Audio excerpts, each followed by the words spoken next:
এবারের নতুন বই ইমানের অপরিহার্য পাঠ। শায়েখ আহমদুল্লাহ মানি ইউনিক কিছু। বেঁচে থাকার জন্য যেমন অক্সিজেন দরকার, ঠিক এমনি করে আমাদের ইমানের জন্য অক্সিজেন দরকার আছে। কিন্তু সেই অক্সিজেনটা কিভাবে আমরা অর্জন করতে পারি, এই বইয়ের মধ্য থেকে আমরা পেতে পারি। সুবহানাল্লাহ, ভেরি রিসেন্টলি শেখ আহমদুল্লাহ হাফিজাহুল্লাহ তিনি আকীদার উপর একটি অসাধারণ বই লিখেছেন। বইটি হলো ইমানের অপরিহার্য পাঠ।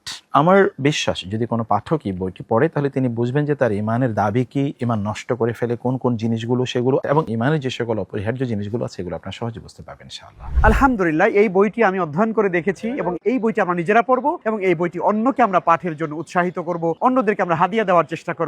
ইমানকে পিওর ভাবে জানার জন্য, ইমানের শাখা প্রশাখাগুলো বুঝার জন্য অনেক বইয়ের বিষয় আছে, কিন্তু সব বিষয়গুলোকে অল্প জায়গার মধ্যে একত্রিত করে মানুষের কাছে উপস্থাপনের যে অনন্যতা, শায়েখ আহমদুল্লাহ ইমানের অপরিহার্য পাঠ এই বইটিতে সেটার একটি মুনশিয়ানা দেখিয়েছেন। অত্যন্ত পুঙ্খানুপুঙ্খানুরূপে এই বইটিকে সন্নিবেশিত করা হয়েছে।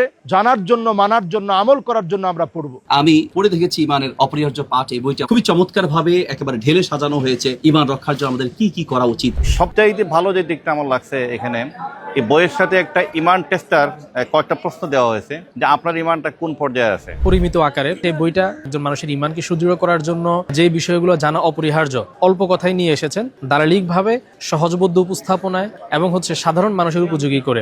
ইমানের মৌলিক দিকগুলো এবং ইমান ভঙ্গের কারণগুলো সম্পর্কে যারা জানতে চান তারা এই বই অবশ্যই সংগ্রহ করবেন, পড়বেন, আপনার পরিবারকে এই বই পড়তে উদ্বুদ্ধ করবেন। আল্লাহ তাআলা এই বই থেকে পরিপূর্ণ উপকৃত হওয়ার তৌফিক দান করুন। আমরা অনেকের নামেই শুধু মুসলমান, কিন্তু আমাদের কার্যক্রমে, আমাদের লেনদেনে, আমাদের মানুষের সাথে ব্যবহারে মুসলিম যে আমরা দাবি করি সেটার প্রমাণ রাখতে পারি না।